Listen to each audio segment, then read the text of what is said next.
Hi guys, welcome to my channel democracy running. I am Aditya Garg. आपका मेरे दूसरे video reality of विकसित Bharat episode 2 में स्वागत है। पिछले एपिसोड में अपन ने देखा कि जीडीपी कैसे पर कैपिटा इनकम के बिना अधूरा लगता है, कि देश की गरीबी कितनी है और कैसे स्कीम्स जो गवर्नमेंट ने लॉन्च की है उनका इतना असर नहीं हो पा रहा है जितना अपन चाहते हैं।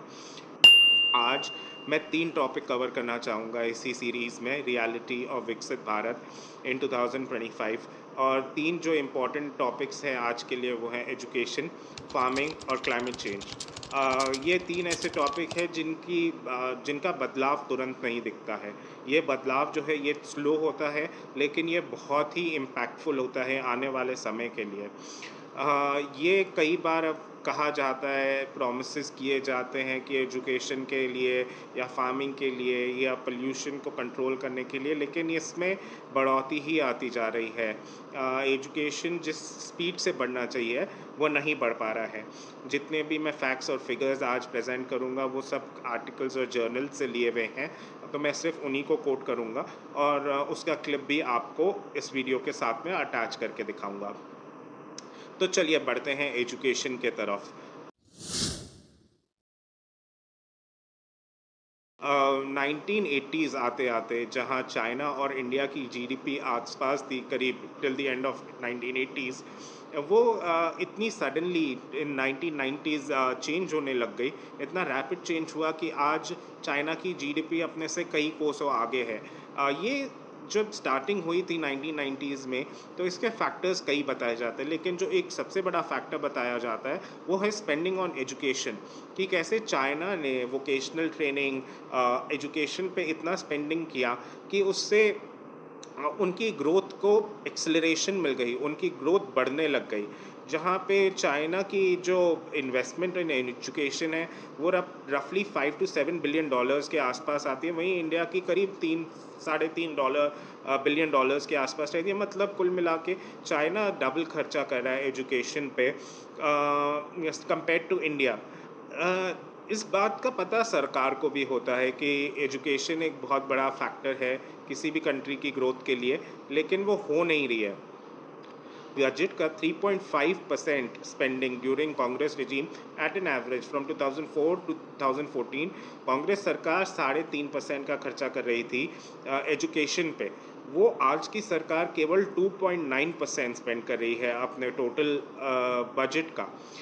अब कई बार इसका इसका रिस्पॉन्स ये हो सकता है कि अगर आप उस फिगर को देखें, उस नंबर को देखें कि कितना अमाउंट टोटल स्पेंड हो रहा है अपने बजट का, तो डेफिनेटली क्योंकि अपना बजट बड़ा है तो 2.9% ऑफ दैट बजट 3.5% से बड़ा होएगा। लेकिन अपने को with time investing on education के लिहाज से research, modern infrastructure, AI, robotics और आने वाली टेक्नोलॉजी के लिए जो स्पेंडिंग करनी चाहिए वो हमेशा आपकी थ्री बढ़नी ही चाहिए of your total budget. In case you want कि हम चाहते हैं कि यहाँ पे रिसर्च हो, यहाँ पे अच्छी यूनिवर्सिटीज़ बने, अच्छे कॉलेजेस बने, तो 2.9% आपको एक पैरामीटर से नीचे नहीं आना चाहिए, आपको 3.5% से ऊपर ही बढ़ना चाहिए था। पिछले साल से 7% की स्पेंडिंग और कम की है इस साल। अगर वो रियल टर्म्स में देखें, मतलब अगर वो असली नंबर्स में देखें, तो करीब 10% आती है। 10% पिछले साल से स्पेंडिंग और कम कर रही है सरकार। सरकार जो ये पैसा खर्च करती है 3.5%, 2.9%, इसका जो इम्पैक्ट होता है वो कम करने से आम जनता के ऊपर ही आता है। आपकी फ़ीस बढ़ जाएगी, आपकी जो खर्चा है पढ़ाई को लेकर वो बढ़ जाएगा। सरकार चाहे तो वो जो बढ़ते हुए अमाउंट है उससे आपकी फ़ीस पे रिबेट कर सकती है, आपके बुक्स पे, स्टेशनरीज पे, सब जगहों पे वो कंपनसेट कर सकती है या आपको इनकरेज कर सकती है, वो स्कीम्स चला सकती हैं जिससे और लोग इन्वॉल्व हो सके एजुकेशन में। अगर आप गवर्नमेंट स्पेंडिंग कम करेंगे तो ये सारा का सारा जो भार है वो आम जनता पे आएगा, और जब आम जनता पे पैसे का भार आएगा तो वो ड्रॉप आउट करने लग जाएंगे। उनमें इतनी काबिलियत या उतनी हैसियत नहीं रहेगी कि वो अच्छी एजुकेशन ले पाएँ। एक और एग्जाम्पल मैं आपको देना चाहूँगा कि एजुकेशन कैसे इम्पैक्ट हो रही है। 1000 बच्चों पे, जहाँ 2014 में 6.1 स्कूल्स थे, 1000 बच्चों पे 6.1 टोटल स्कूल्स थे, वो आज के तारीख में 5.9 रह गए हैं। आप चाहेंगे कि एक देश में जहाँ स्कूल्स बढ़ने चाहिए, वहाँ पे 10 से 11 साल में स्कूल्स कम क्यों हो रहे हैं? इसकी जांच, इसकी मांग, इसके बारे में बातचीत करना बहुत ज़रूरी है।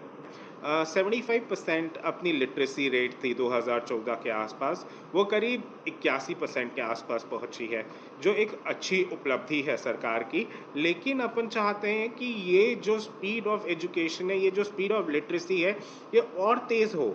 जहाँ पे आदिवासी हैं, जहाँ पे आपके उन ग्रुप्स हैं जिनको आप एजुकेशन नहीं दे पा रहे हैं, उनको आने वाले समय में आप इन्वॉल्व करें अपने एजुकेशनल स्ट्रक्चर में, उनको मॉडर्न एजुकेशन से इम्पार्ट करें, ताकि उनकी भी जो स्टैंडर्ड ऑफ लिविंग है वो बढ़ सके। स्कूल्स का ड्रॉप आउट रेट अगेन एक बहुत बड़ा पैरामीटर है, जो ये दिखाता है कि आपकी लिटरेसी रेट किस स्पीड से बढ़ेगी। तो ये आज के तारीख में भी इन 2024 स्कूल ड्रॉप आउट रेट है 12.5% का।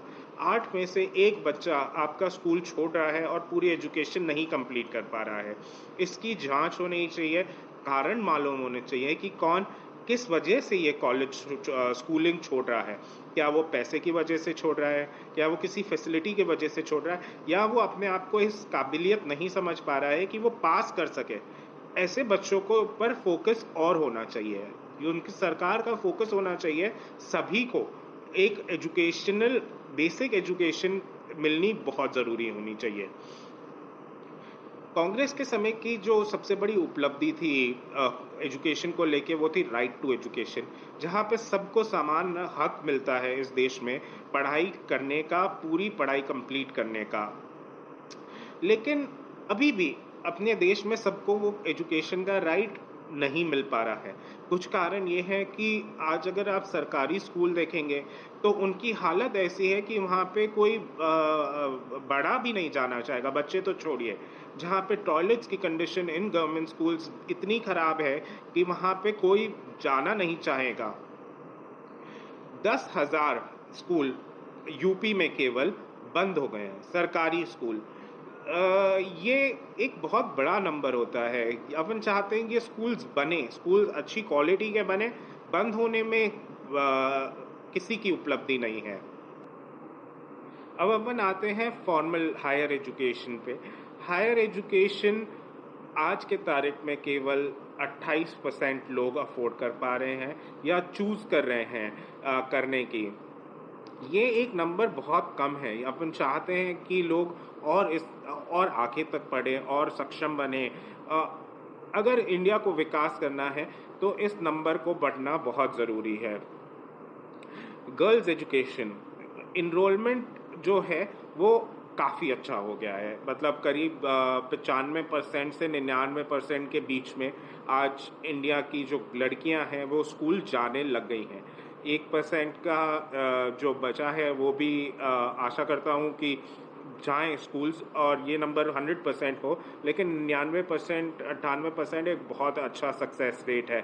लेकिन वहीं जो ये drop out rate of women आ रहा है, लड़कियों का स्कूल छोड़ना, ये करीब 12.5% के आसपास, ये बहुत दुखदाई है, क्योंकि ये बच्चियों के लिए और भी ज़्यादा ज़रूरी है बच्चों से स्कूलिंग पूरी करना। जहाँ पे जॉब इन्वायरमेंट इतना फेवरेबल नहीं है विमेन के लिए, वहाँ पे उनकी पढ़ाई एक सबसे बड़ा पैरामीटर हो सकती है सक्सेस के लिए। आज 2025 आते आते भी जो फीमेल लिटरेसी रेट है वो करीब 62% के आसपास है। मतलब देश की 62% महिलाएं ही एजुकेटेड हैं और जो मेन हैं वो करीब 80% के आसपास है।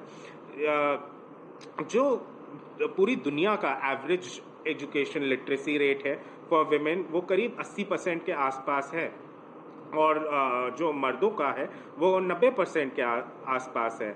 वहाँ पे इंडिया पीछे है और इंडिया चाहेगा कि उन सबसे आगे निकले, अपना क्वालिटी ऑफ एजुकेशन बढ़े, अपने नंबर ऑफ एजुकेटेड लोग बढ़े, और जो अडेप्टेबिलिटी और जो अफोर्डेबिलिटी ऑफ एजुकेशन और हायर एजुकेशन है वो और बढ़े। करीब 8,000 स्कूल ऐसे हैं जहाँ पे कोई बच्चा नहीं है ऑन पेपर, सरकारी स्कूल। वहाँ पे 20,000 टीचर इनरोल्ड हैं और उनको तनख्वाह भी दी जा रही है।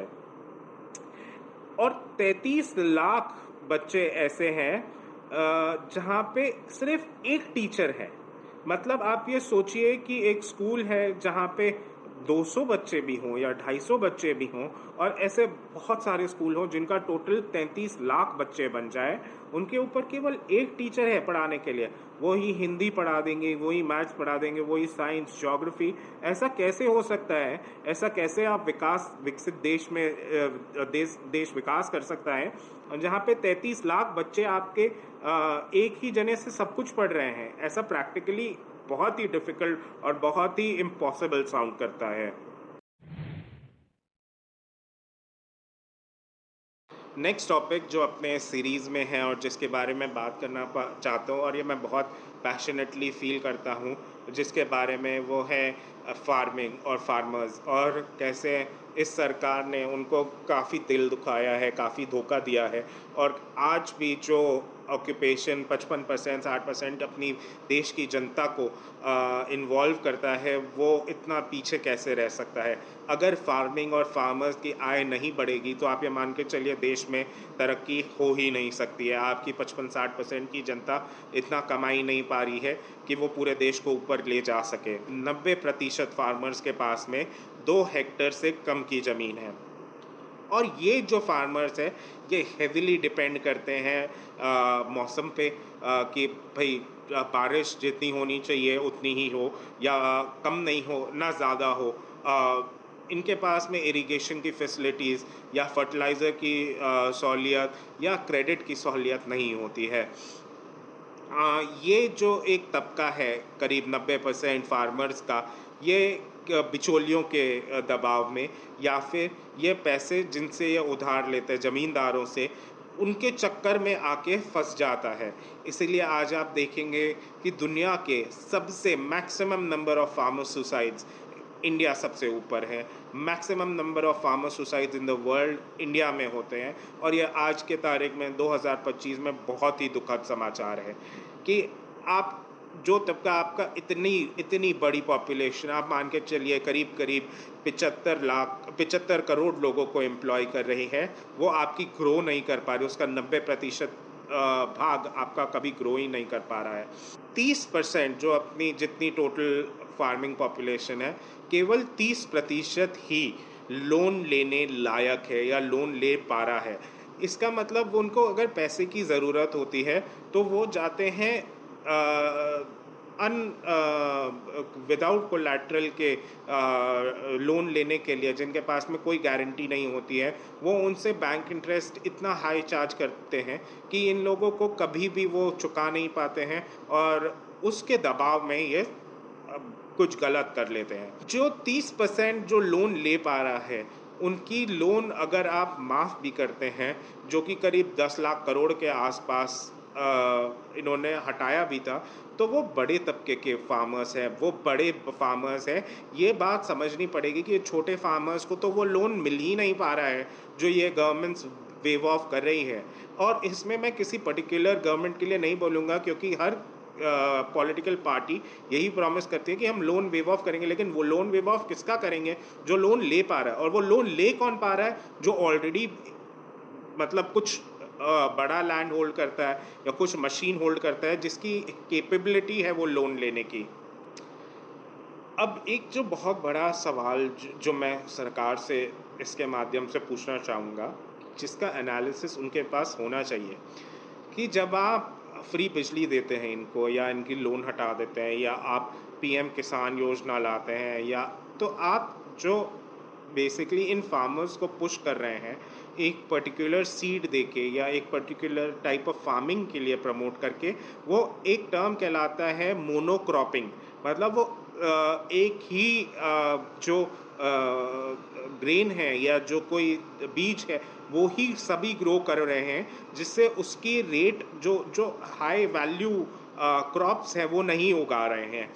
इसके वजह से उनकी आय नहीं बढ़ पा रही है। इंस्टेड ऑफ प्रमोटिंग कि आप बोल रहे हैं कि नहीं चावल ही उगाइए या आटा ही उगाइए, अगर वो आप फोकस करेंगे एक ही ग्रेन पे तो उसकी वैल्यू कम हो जाएगी। Rather than focusing on one grain, आप चाहेंगे कि वो महंगे भाव के जो जो ग्रेन्स हैं उनकी भी उगाई करें, उनकी फार्मिंग करें, उनका जो एजुकेशन है उस चीज़ के लिए उनको दिया जाए कि ये हाई वैल्यू क्रॉप है, इसको उगाइए, इसके लिए हम आपको सब्सिडी देते हैं। तभी उसकी आय भी बढ़ेगी, तभी एक अवेयरनेस भी क्रिएट होगी। फूड प्रोडक्शन जो है आज के तारीख में करीब 332 मिलियन टन का, वो बहुत बड़ा है। नो डिनाइंग कि आज जो सरकार फ्री में राशन बांट पा रही है वो प्रोडक्शन लिंक्ड है। मतलब आपका जो प्रोडक्शन है वो आज इतना बढ़ गया है कि अगर आप उसको नहीं बांटेंगे तो वो खराब हो जाएगा, क्योंकि उसका कंजम्पशन पैसे दे के लेने में बहुत दिक्कत होगी। अ, तो जो 252 मिलियन टन्स का जो उपज थी 10 साल पहले, वो आज 332 टन की है। इसका मतलब वो बहुत अच्छी खबर है। जो एरिया है ऑफ फार्मिंग वो 6% बढ़ा है, ये भी एक अच्छी बात है। लेकिन इसके वजह से जो प्राइस ऑफ जो जो राइज इन प्राइस होना चाहिए था of grains, of paddy, of different crops, वो रेट नहीं बढ़ पा रही है। आप प्रोडक्शन बढ़ा देंगे, आप सप्लाई बढ़ा देंगे, डिमांड उतनी की उतनी रहेगी, तो प्राइस नहीं बढ़ेगा, प्राइस गिरेगा। और ये इवेंचुअल प्राइस जो है, ये प्रॉफिट्स जो हैं, ये फार्मर्स तक नहीं पहुंच पा रहे हैं। आज एक एवरेज फार्मिंग घर, जो एक एवरेज फार्मर का घर है, वो केवल 13,661 रुपये महीने के कमा पा रहा है एज पर गवर्नमेंट डेटा। और जो प्रति फार्मर डेट है, जो उसका लोन है, वो 53% से बढ़ा है। 60% जो फार्मर्स हैं वो ये मानते हैं कि जो बारिश है उसके वजह से उनको नुकसान हुआ है। 30% ये मानते हैं कि जो जो पेस्ट हैं, जो इंसेक्ट्स हैं, जो उनके बीज खा जाते हैं या जो उनके पेड़ खा जाते हैं, उनकी वजह से उनको नुकसान हुआ है। केवल 9% फार्मर्स ऐसे हैं जिनके पास में ट्रैक्टर हैं। 91% फार्मर्स के पास ट्रैक्टर तक नहीं है। 5% से कम फार्मर्स के पास में आज ड्रिप सिस्टम है और 0.5% के पास हार्वेस्टर्स है। आप ये सोचिए कि जो एक बेसिक अपन समझते हैं, अपन ये सोचते हैं कि हर फार्मर के पास में, हर किसान के पास में एक ट्रैक्टर होएगा, वो हकीकत नहीं है। केवल 9% फार्मर्स के पास में अपना खुद का ट्रैक्टर। जो फार्मर्स है, नंबर ऑफ फार्मर्स है वो तो बड़े हैं, लेकिन जो प्रति फार्मर की इनकम थी वो गिर गई है। और जहाँ पे आपकी इनकम गिर रही है और खर्चे बढ़ रहे हैं, वहाँ पे उनके लिए ये बहुत मुश्किल स्थिति आती जा रही है। आज जो एवरेज फार्मर है वो ये मानता है या वो ये सोचता है कि मेरा सिर्फ फार्मिंग से पैसा नहीं बनेगा, इसलिए जो 6% पहले थे जो दो धंधे कर रहे थे, वो आज 15% फार्मर्स और भी धंधा करने लगे हैं, जैसे कि किराने की दुकान या कोई छोटी मोटी दुकान या किसी का कोई और धंधा। वो ये मान के, वो ये समझ के चल रहे हैं कि आज फार्मिंग में जो है इतनी कमाई नहीं रही जितनी कि बाकी के धंधे में। आज 13,000 रुपये, जो 13,661 रुपये कमाने वाला फार्मर है, उसके हर महीने का खर्चा करीब 11,700 रुपये का है। तो कुल मिला के एक फार्मर एक महीने में 1,951 रुपये ही बचा पा रहा है फार्मिंग करके। ये नंबर बहुत कम हुआ है। जहां बीजेपी ने 2022 तक ये बोला था कि हर फार्मर की इनकम हम डबल कर देंगे, वो डबल तो छोड़िए, उतनी भी नहीं रही है जितनी पहले हुआ करती थी।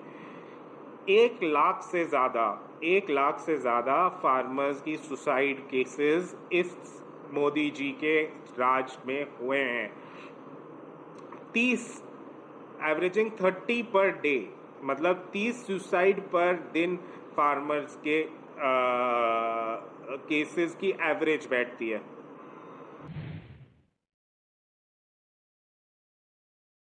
लास्ट टॉपिक पे आते हैं, जो कि है क्लाइमेट चेंज।